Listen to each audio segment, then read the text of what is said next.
tonight we're going to talk about the turning points in my marriage. I'm going to share with you a little bit about what happened in my marriage. More importantly, I'm going to share with you the lessons that I learned as a result of that and what I've shared with other men and the things that I've observed, the things that happened in my marriage. And I realized over time that it was happening in really hundreds of thousands of marriages. That is going to be the topic of tonight. And I encourage you to share as well what you are going through, what part of this training class actually resonates with you, what you gained from it, where you have already seen the things I'm talking about in your life. You'll be able to look back at the interaction and the communication between you and your wife and see, okay, are you seeing these things? And if yes, then you know that you're going to be gaining a lot from this class and what we're teaching is relevant for you. So, a little bit of a background. I got married in 2006. I was 23 years old. Within a couple of months, I realized that whatever training I got from my background, from my faith-based community, was not adequate on the level that I needed it to be in terms of the skills I need as a husband, in terms of the emotional intelligence, in terms of the self-awareness. And that's where my journey started. And so much so that by 2008, I was already doing pastoral counseling within my community.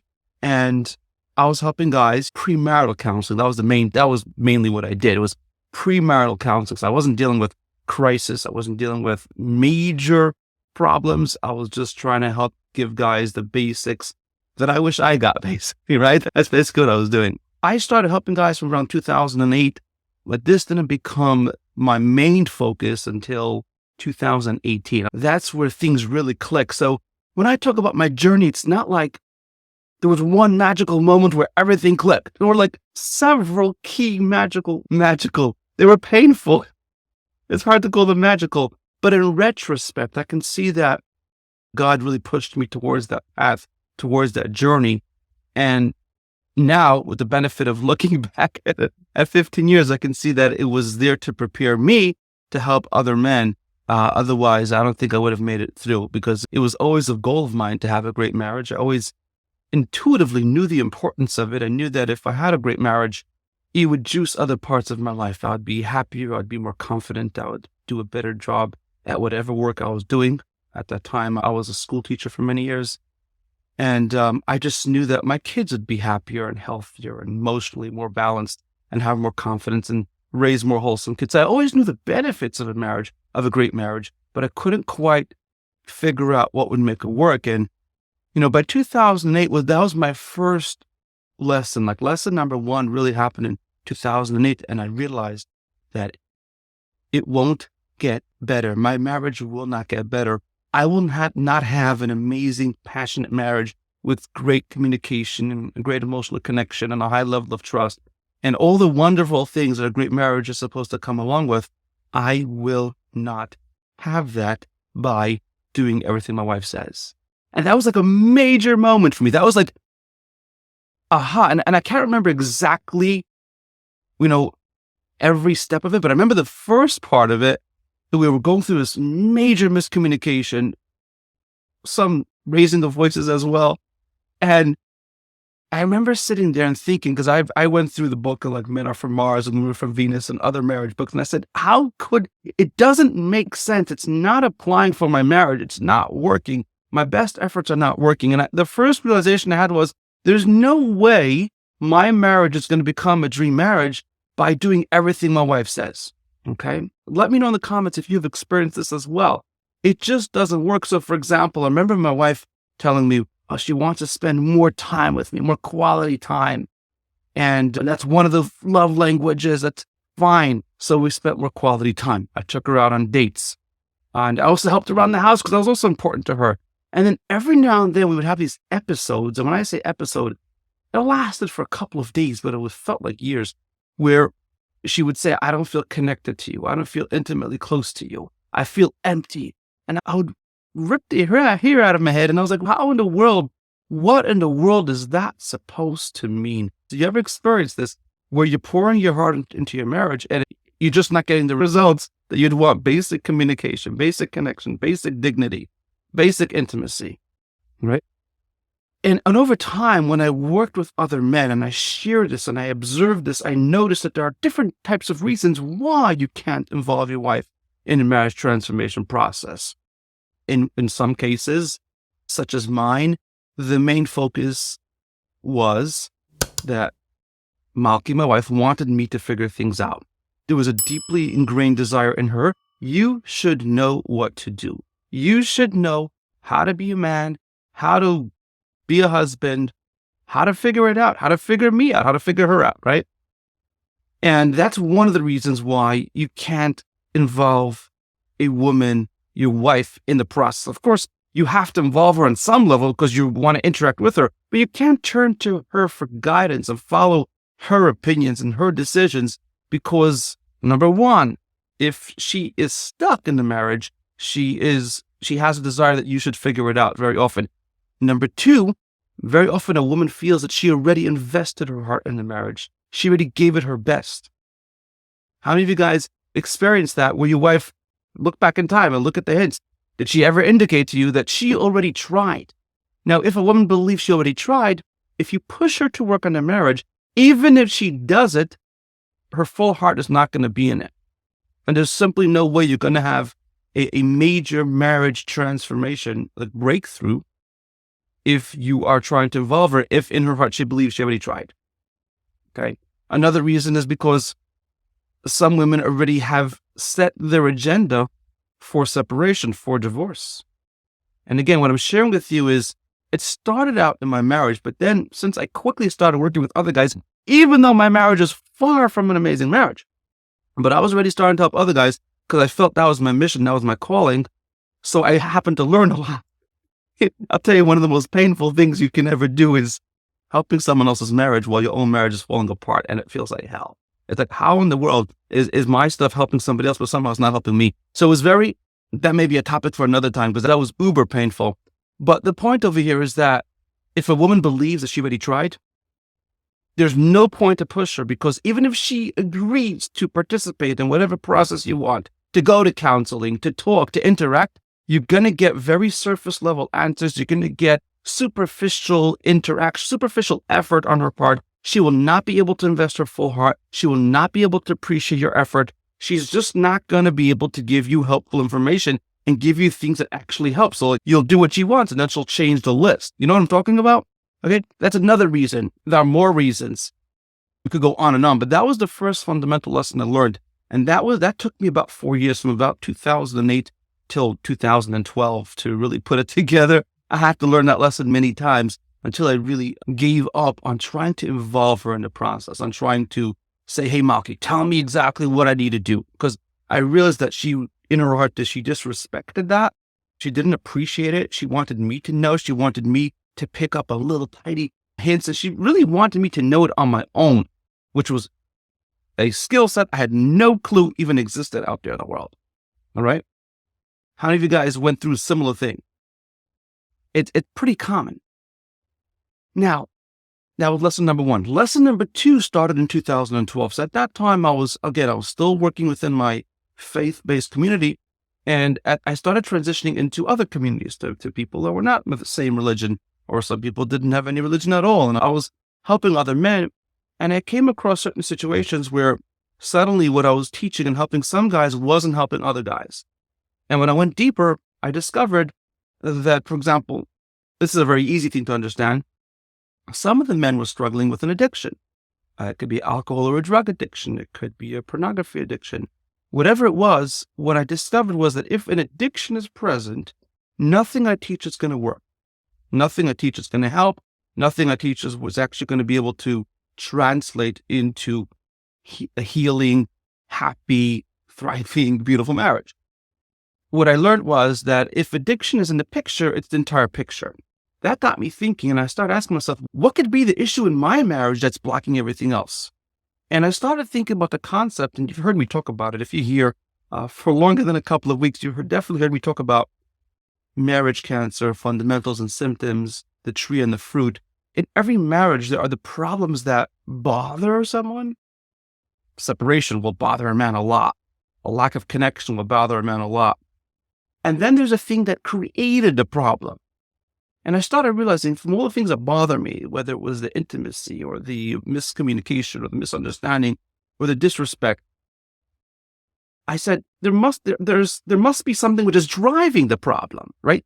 You can very easily get stuck on trying to fix the problem. Your wife says, do this and this. I want to spend more time. I want you to help around the house. I want you to be a better provider. I want you to da-da. You could do all that stuff. The reason why those lists don't help, the reason why your wife changes the list, the reason why she's not happy, even when you do what she said, what she told you to do, is because she will only give you surface level symptoms. The thing that creates disconnect, the things that create real problems between a couple, the thing that creates really confusion and a lack of connection are what I call fundamentals. Okay, a fundamental is something that once you fix it, it solves a bunch of symptoms. So I started thinking, maybe is it possible that my marriage has some fundamental issues that are wrong, just like these guys have a more fundamental issue, which was addiction. So maybe my marriage has a fundamental issue. And then I started thinking, maybe there's more than one fundamental issue, right? So the first thing that I came up with, and I remember this was in 2012, where it occurred to me that one of the basic things was that I knew in my heart I really loved my wife. How many of you guys out here right now can swear, honest to goodness, you absolutely love your wife? Like, you really love her. You're not just in this marriage Facebook group because you want to make it work because it's for the sake of your kids, right? Or because you're religious. Those are legitimate reasons. But the main reason is you really love her. How many of you guys could honestly say you truly love your wives? Let me know in the comments. And 100% unconditional love. I was like that. That's why I talk about it the whole time. Because the thing that irked me the most was, how in the world can it be that I truly love her, care about her, want her to be happy, but she doesn't really feel and trust my love? She knows it in her head. I love you. I don't feel it. I want to feel it, but I don't feel it. I'm not in love. It's not. Why is my love somehow not being communicated? What is blocking it? And when I started working on that, and this was a journey of 6 years till 2018, I realized that at the times when my wife felt my love, suddenly the things that bothered her didn't bother her anymore. Oh, how I fold the laundry. Did I pick up my socks? Communication, intimacy, all these things suddenly were perfect. Like when we were connected, when we were connected in a way that she actually felt and trusted my love, suddenly a bunch of the symptoms, the things that bothered me, the things that she said, the things that I said that bothered her, suddenly evaporated. Hey, everything's fine now. So I realized that this thing was true, that the fundamentals and symptoms concept is actually true. And when I looked at with other guys who I was helping, I noticed the same concept. Whether it was addiction, whether it was feeling unconditional love, but her not feeling it, or there are different types of fundamentals. For example, one fundamental that came up was a guy just not having the ability to see problems in the relationship when they're small and easy to fix. If you can see the problem, if you can see a issue coming up in your marriage when it's small and easy to fix, then you can solve a lot of problems. But if you're missing this skill, it's a fundamental problem, because what's going to happen is you're only going to notice the problem in your marriage when it gets big, when there's a major blow up, when there's a major explosion, when your wife says something that you're like, I can't believe she said that. I didn't see it coming. She's saying she didn't feel connected to me for 6 months or 2 years, and I just found out now. You know what I mean? That's a fundamental issue. My point is that I learned that there are fundamentals and there are symptoms, and you gotta fix fundamental issues in order to have a happy marriage. Now, this didn't mean that overnight my marriage became happy. In fact, in certain times it seemed like it was getting better. Certain times it seemed like it was getting worse, which was a very perplexing thing to me, which led me to finally in 2018, we had a major blow up. This was about 6 weeks, I think, after our sixth child was born. And I can't get into all those details, but it was just a major blow up. And I felt like everything I worked for, everything I know about marriage is still not working. I knew that I cannot involve her in the process. I knew she's not going to give me helpful information consistently. I knew that she couldn't. I understood why. I also knew that there are fundamental issues I need to work on. I even knew what those fundamental issues were, but I had no clue how to unlock them. Like, I understood that the fundamental issue is that I have unconditional love for her and she doesn't feel it. And when she feels it, we're fine. When she doesn't feel it, we're not fine. But I had no idea how to pick that up, like how to actually fix it. This is making sense. Are you guys following me? Do you get what I'm saying? Let me know in the comments. All right. So to me, this is simple because I lived through this for years. But if you're new here, this may be like maybe a lot of new concepts for you. Lesson number 3 I learned in 2018 was that the thing that will help me identify what fundamentals are active in my marriage is my ability to start seeing what picture she has of me in her head. In other words, if a wife has a picture of her husband in her head that, for example, that he's desperate for her approval, desperate for affection, that will control all the other fundamentals. That will, for example, she won't feel love. You might have the love in your heart. You might say, I really love you. But by the time that actually registers on her emotional radar, she actually won't feel the love because all she's going to feel is the actual desperation. All she'll feel, or for example, if a wife over time started believing that her husband is manipulating or that he's controlling, that image that she has in her head controls literally everything else. Because what I figured out was that there's something called subconscious communication. And I named it that way because that's what I suffered from. That there's something going on between our minds, between our hearts, that's blocking our connection. And I realized that it's really being influenced by what her opinion of me, by the picture she has of me in her head. So if she felt that I was selfish, for example, she'll form an opinion based on that I'm selfish. And then she'll feel stuck. Then she won't feel love. Then she'll suddenly have communication problems. Then we'll have intimacy problems. Then we'll have problems complaining about what I did. Did I help or not? Did I not help enough? Am I providing enough? Am I not providing enough? In other words, once that block comes into her brain, it controls everything else. And so over time, what I built around that was different strategies about how to unlock that picture.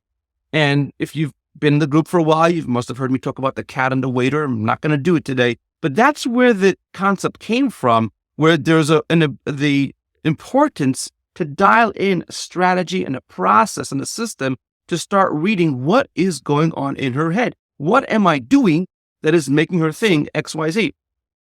Which led me to lesson 4, which is closely connected to lesson 3.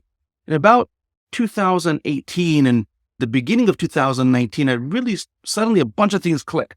Things that I was working on for years in terms of being able to read her brain, to read her heart, to interpret what the hell is going on. I realized that my wife and the wives of my students at the time, and all the situations that I researched, women, once they start feeling stuck in a relationship where they feel frustrated or unhappy, what happens is they start focusing on just 3% of what you're doing. In other words, they don't even realize they're doing it. So if you said this to her, she'll say you're crazy.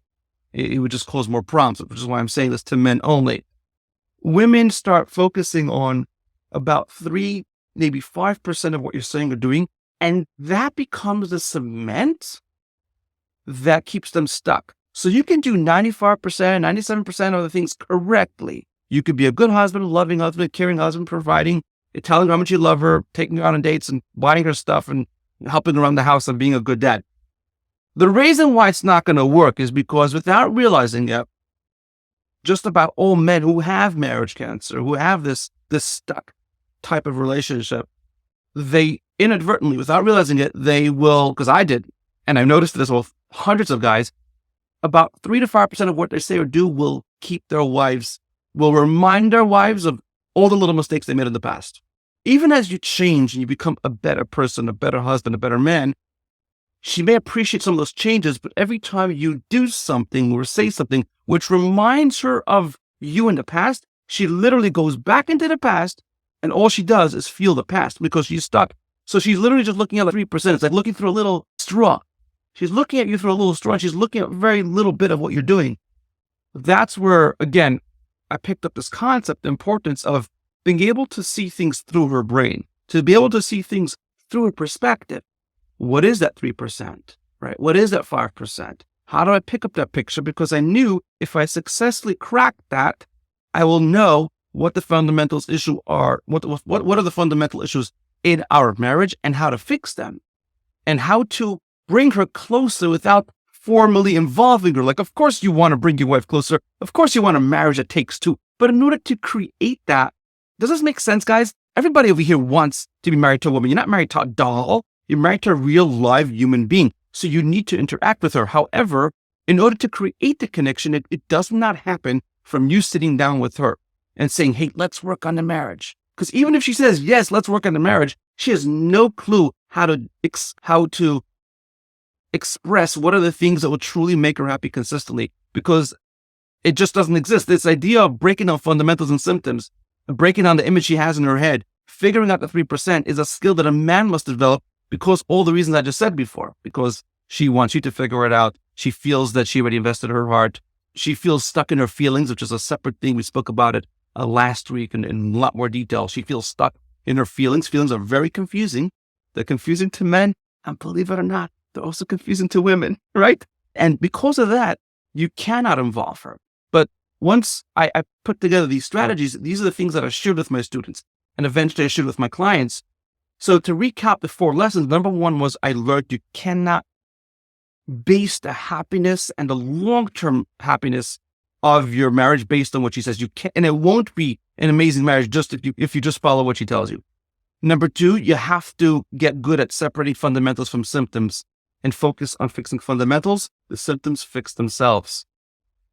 Number 3, that I need to get good at really getting clear, what is the picture she has stuck in her head and what am I doing that's feeding it, which leads to number 4, I need to get good at dialing in that 3% that truly matters.